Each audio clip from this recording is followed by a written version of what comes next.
And once again, welcome back. We're here with QPS Superintendent Roy Webb answering your questions. Here's another one coming in right now.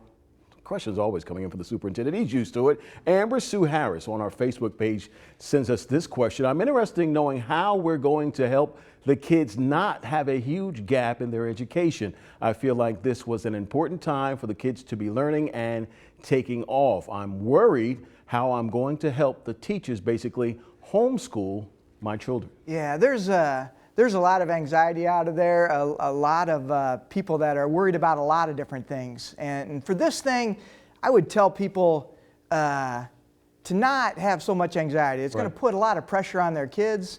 And I would, if I was given advice, I would tell people to not be so much concerned about that. When all this is done, we're going to come back and we're going to assess where the kids are, and we're going to get them to where they need to be. We're going to work real hard to do that, and we're going to take care of the kids that way. This is some application, some enrichment on what they've already learned over the next 2 weeks, and then even going forward. We're not going to have as good an education program as when I had my teachers in the classroom with those 20, 25 kids. Sure. It's going to be a little different. So we'll probably have to do some catch up, and we're going to do that. So don't put a lot of anxiety or stress on yourself or your kids. Do the best you can. We're going to do the best we can, and when we come back, we'll get everybody up to speed. All right, talk about how you're coordinating with other school districts in Hannibal, across the river. Are you working together and trying to coordinate programs and share information? I tell you, there are an amazing group of individuals that are looking out for each other, and that's our superintendents.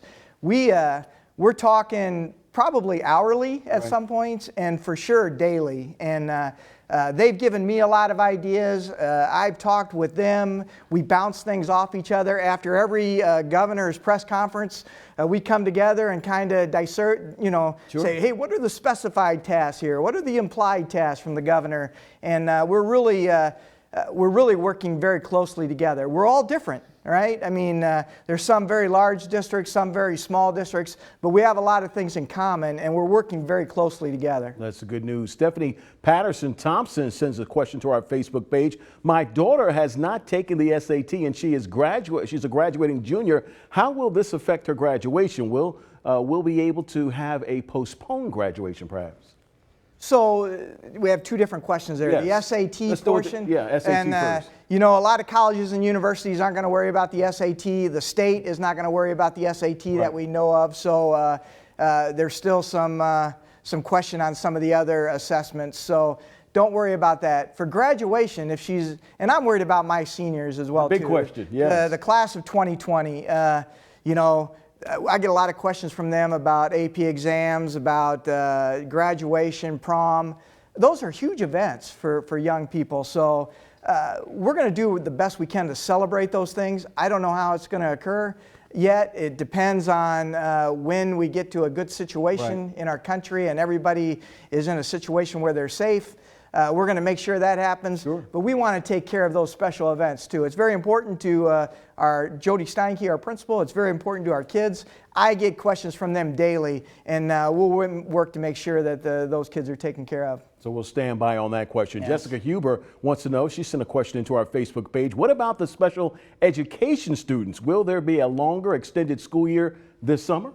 Yeah, and those are things that we have to work out. I mean, first of all, we have to determine what's the governor going to have us come back, and then, some of the special education requirements, some of the extended school year. We've done an extended school year, every year in Quincy, and I'm pretty sure that given the opportunity, we will do that again.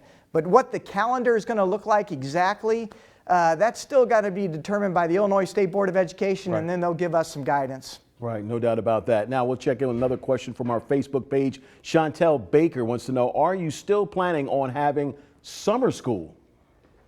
Again, another loaded question, right? We don't know yet. I got to start with spring school and get our kids back. Once our kids come back, what summer school looks like, what next school year looks like. That's all got to be determined, and we got to base our planning based upon what are the resources available, and then how do we get kids to where they need to be. All right, so we have yet to answer that question, but stand by. Once more information comes in, we'll of course have a few answers headed your way. That's our time. I'd like to thank Roy Webb for stopping by, but our conversation continues on the radio side until 7 p.m. on News Talk 105 WGM. Keep your questions coming in to us through our social media sites or send us directly to our email at news@wgm.com.